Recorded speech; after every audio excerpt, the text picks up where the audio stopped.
Live from New Delhi, you're watching DD India Live, India's voice to the world. I'm Siddharth Bharadwaj. Coming up in the next 30 minutes. US asked Israel to stop shooting at UN peacekeepers in Lebanon. Israel acknowledges firing at immediate threat near UN position in Lebanon. United States expands sanctions on Iran's oil industry in response to October 1 missile attack. In sports, India to take on Bangladesh in the third and final T20I match in Hyderabad. Looks to sweep series clean as Men in Blue hold an unassailable 2-0 lead. The festival of Vijayadashami being celebrated across India. Festival marks the end of Navratri festival and commemorates the victory of good over evil.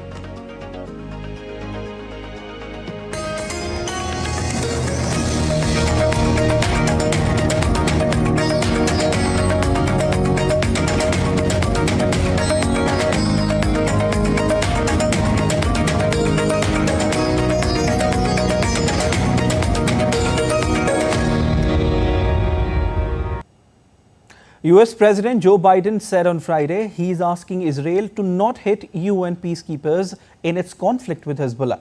Biden's remarks came after Israeli forces early Friday shelled an observation post belonging to UN interim force in Lebanon at its headquarters in southern Lebanon, wounding 2 peacekeepers from the Sri Lankan contingent. US Vice President and Democratic presidential candidate Kamala Harris has said that de-escalation was needed in the Middle East, a region which has been on edge for months amid Israel's conflict in Gaza and Lebanon. Harris made the remarks to reporters in Las Vegas. I'll say that what I've been saying about this, we have got to reach a ceasefire, both as it relates to what's happening in Lebanon and, of course, Gaza. We are working around the clock in that regard. But we need these wars to end, and we've got to definitely de-escalate what is happening in the region, and we're working on that. Kamala Harris also slammed Republican rival Donald Trump, saying he is one who thrives on trying to divide people as a nation and demean people.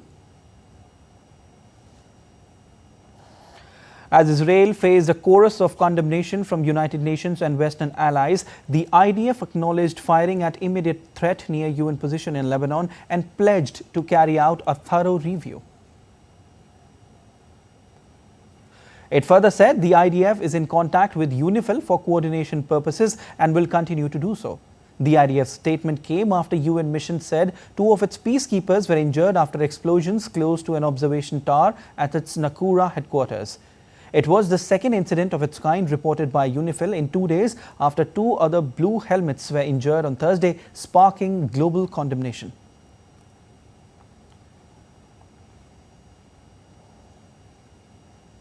The leaders of France, Italy and Spain have condemned unjustifiable Israeli attacks that have hit the UN peacekeeping force in Lebanon amid heightened conflict in the region.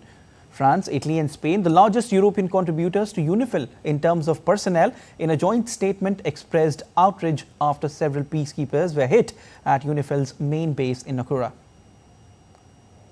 The statement said these attacks constitute serious violation of the obligations of Israel under United Nations Security Council Resolution 1701 and under humanitarian international law. The nations recall that all peacekeepers must be protected and reiterate their praise for the continued and indispensable commitment of UNIFIL troops personnel in this very challenging context. The 3 European nations also called for an immediate ceasefire in the region.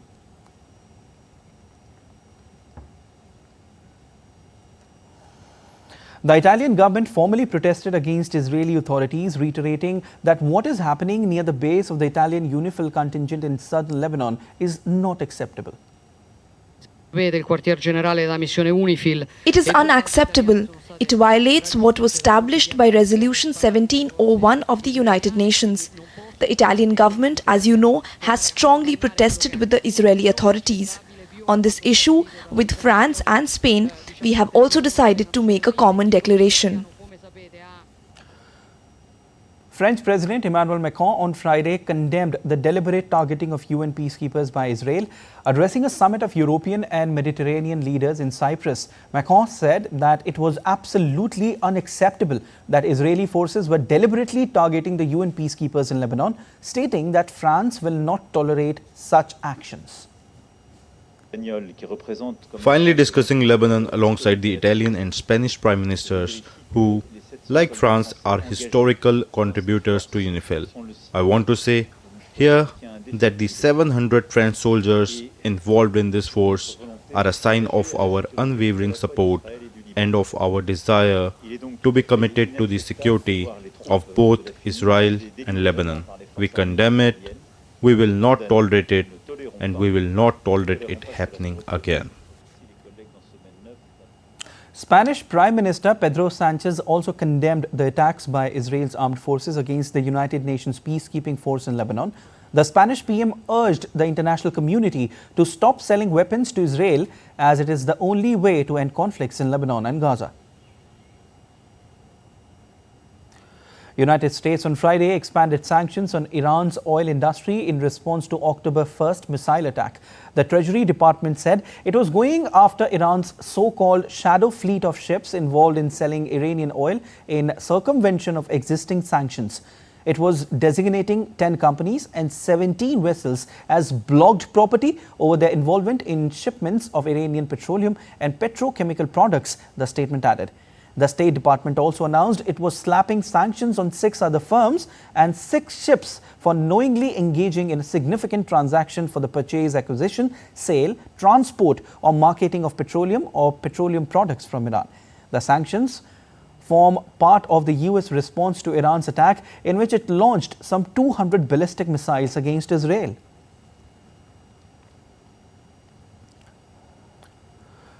US Republican presidential nominee Donald Trump intensified his anti-immigration stance at a rally in Colorado, advocating death penalty for migrants convicted of killing US citizens.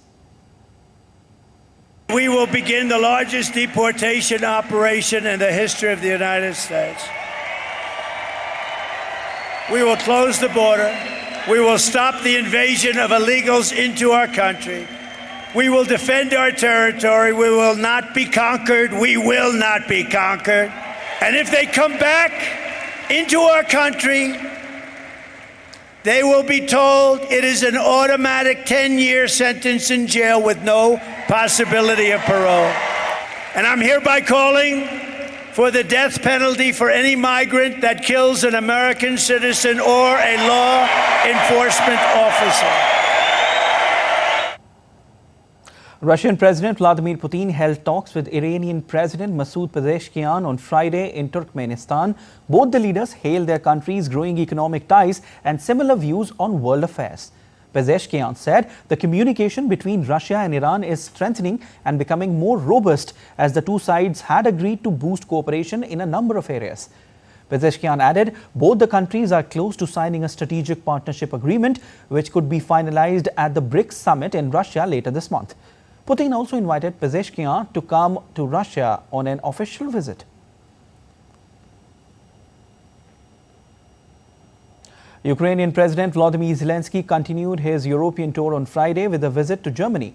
German Chancellor Olaf Scholz received Ukrainian President Zelenskyy in Berlin, where Scholz promised further aid packages before the cold Ukrainian winter sets in. At a briefing with Zelenskyy in Berlin, Scholz announced a €1.4 billion military aid package for Ukraine by the end of 2024, adding that it was a signal to Russia that the West would not stop supporting Kiev. While Zelenskyy said that he would like to see the conflicts with Russia end by 2025 and that aid to Kiev should not decrease in the meantime. For the short term, Germany has pledged additional millions of euros. 170 million so that the worst damage can be repaired quickly and the heat supply network can be restored. We are also continuing our military support for Ukraine.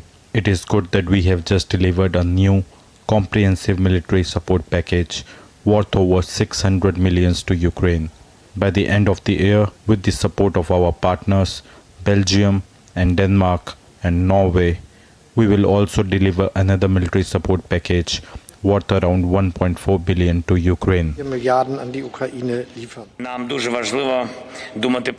I will present the plan to Olaf on how to force Russia towards peace, on how to put an end to this war no later than in 2025, and guarantee that aggression won't repeat itself.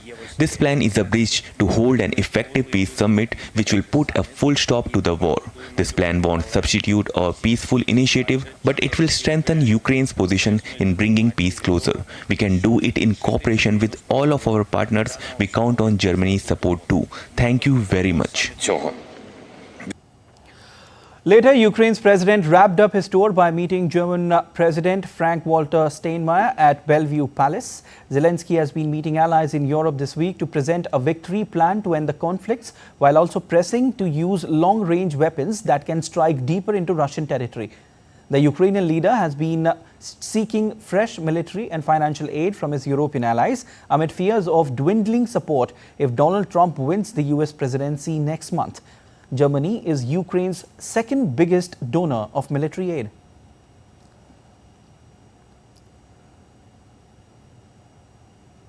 North Korea has accused South Korea of deploying drones to scatter thousands of anti-North Korean leaflets over its capital, labeling it as a grave provocation that could lead to an armed conflict. While South Korean military remained tight-lipped on the allegations, it highlighted Pyongyang's own controversial practice of releasing balloons carrying trash into South Korean territory.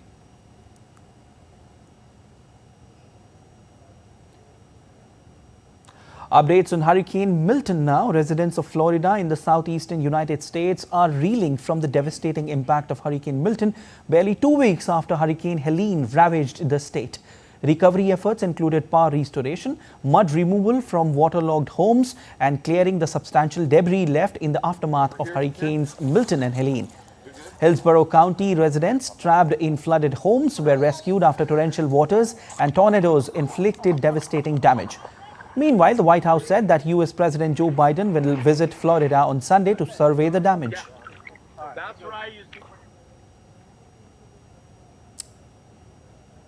Still to come on this edition of DD India Live.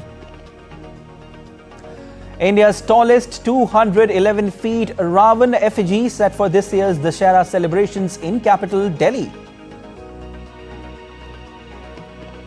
BCCI announced a squad for upcoming 3-match series against New Zealand starting from October 16. And in a magnificent display of harmony, 108 Veena players performed at Prasanna Venkatesa Perumal Temple in Madurai.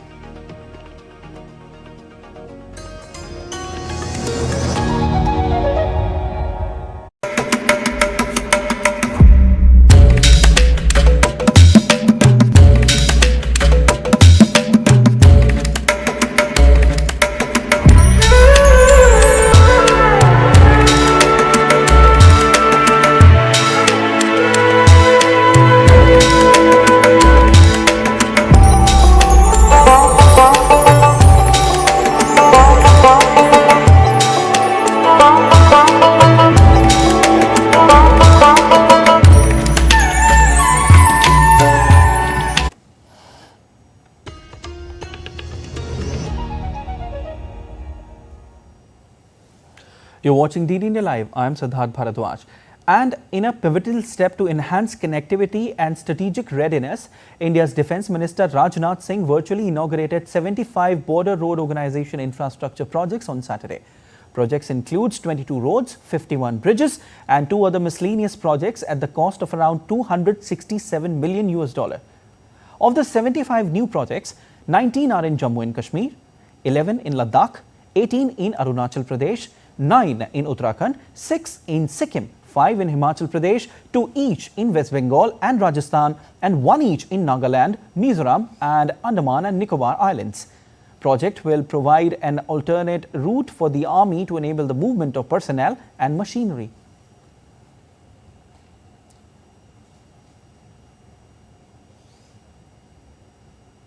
On the auspicious occasion of Vijayadashami, India's Defence Minister Rajnath Singh performed Shastra Puja, a tradition to honor and seek blessings from the weapons in Darjeeling, West Bengal.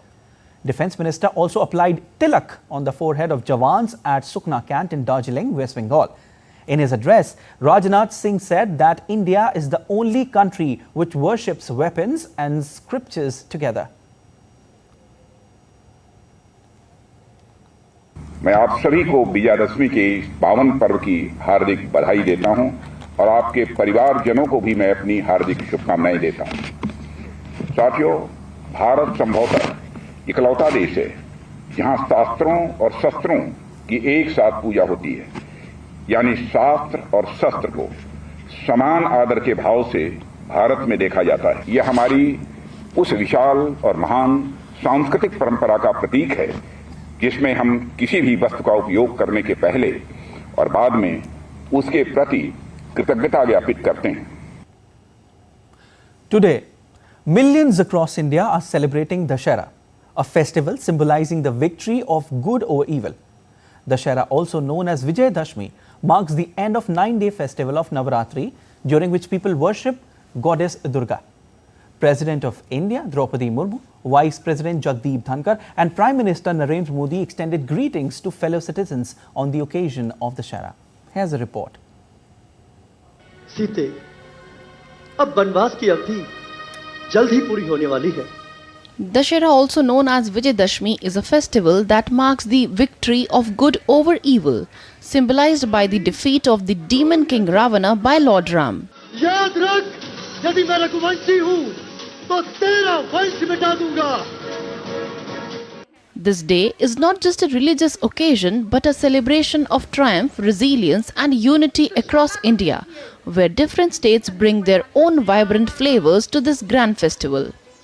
In West Bengal, the festival takes the form of Durga Puja, where devotees celebrate Goddess Durga's victory over the demon Mahishasura. Elaborate pandals, traditional dance and soulful music fill the streets of Kolkata as people come together to worship the goddess with great devotion and rejoice in her triumph.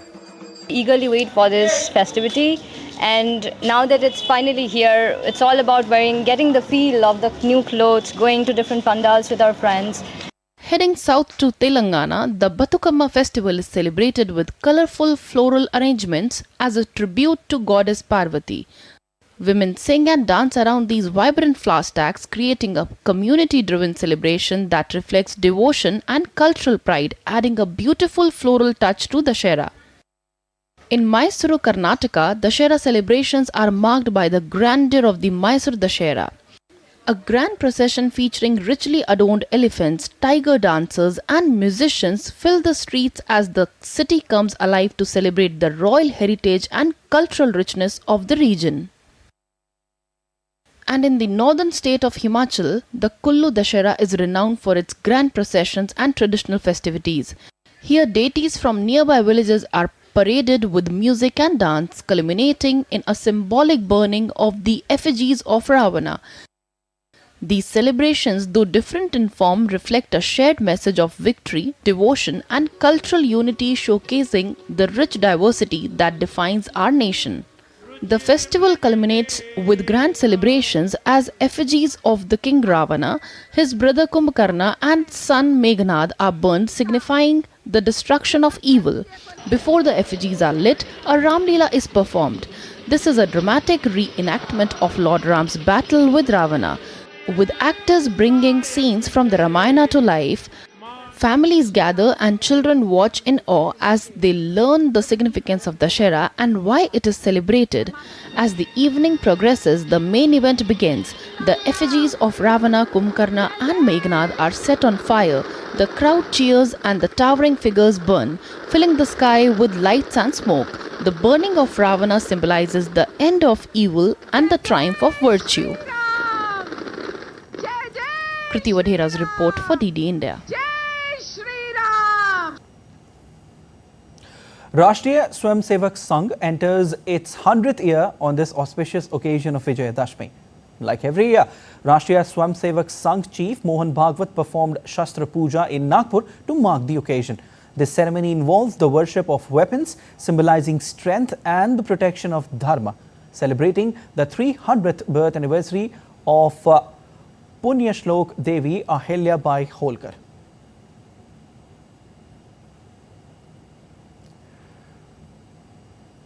As the city of Mysuru once again transformed into a dazzling hub of cultural heritage, the Mysuru Dussehra festival promises to be an awe-inspiring spectacle this year, offering a rich blend of tradition. Devotees make tableau showcasing rich heritage of Indian tradition. The Mysore Palace has also been certified as a UNESCO World Heritage Site, is also the main venue for many of these events. For centuries, the Vodiyar dynasty has been celebrating this festival with great pomp and splendor. The festival is dedicated to goddess Chamundeshwari, the presiding deity of Mysore. Every year on Vijayadashami, the effigies of Ravan, Kumbhakaran and Meghnad are burnt across India, with people gathering in large numbers to witness it.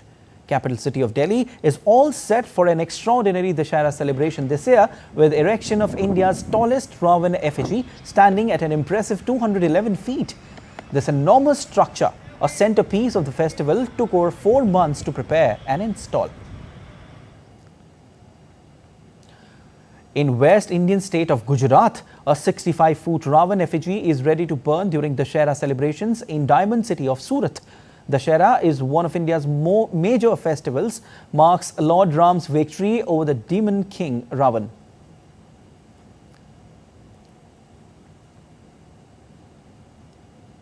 The festive spirit of Durga Puja has spread in Colombo as well, with the members of the diaspora celebrating with enthusiasm and devotion. Devotees in large numbers thronged the Sri Manika Vinyagar Kovel to worship goddess Durga. Devotees also offered obeisance and joined the puja and aarti. Apart from the traditional aarti and puja, cultural performances on the theme of Durga Pujo were also performed by members of the Indian Cultural Association.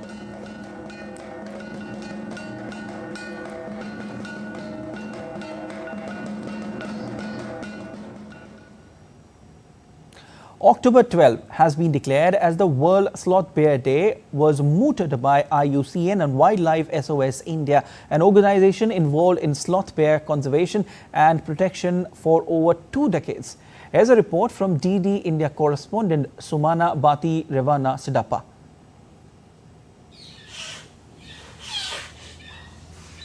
This is the majestic sloth bear.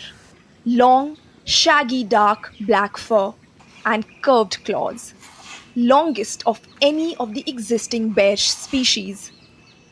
Found largely in the Indian subcontinent, almost 90% of the total sloth bear population is actually found in the Western Ghats, the hilly range along the western Indian coastline and the central states of India, comprising Karnataka, Madhya Pradesh, Maharashtra and others. The sloth bear population is estimated to be around 6 to 11,000. But sadly, these sloth bears are now a vulnerable species. Once these wild bears roamed freely in India, but over the decades, the sloth bear population in India is facing various threats, including habitat loss, human-wildlife conflict, illegal wildlife trade, among others.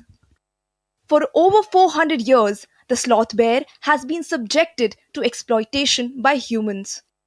A nomadic tribe known as the Qalandars began dancing sloth bears for the emperors during the Mughal era.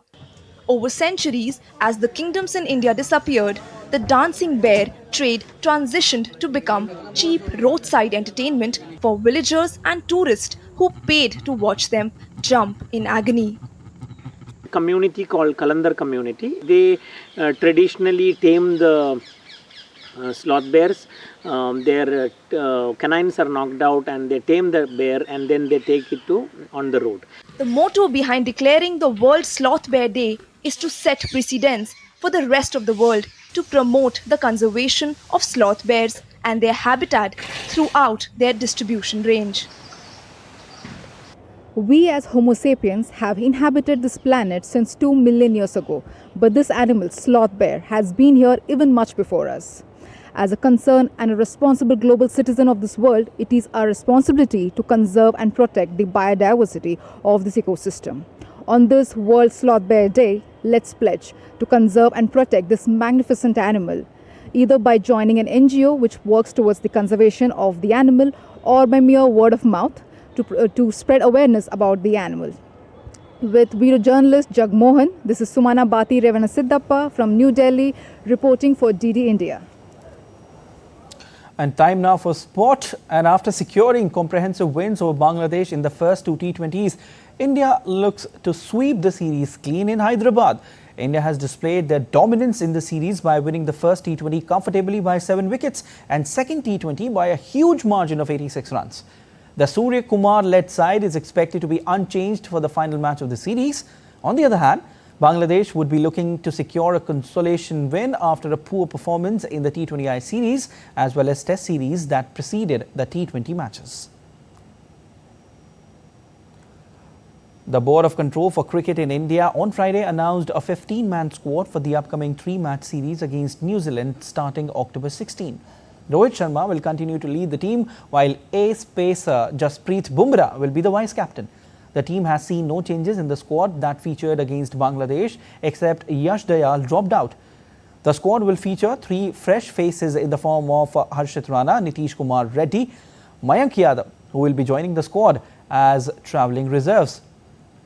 Pace bowler Mohammad Shami has failed to recover from injury and will miss the 3-test series. Shami sustained an injury during the World Cup and is targeting a return for the Australia series.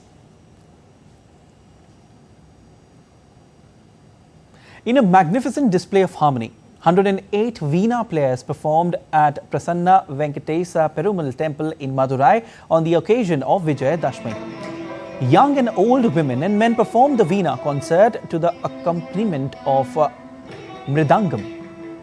Hundreds of devotees and tourists watched the performance.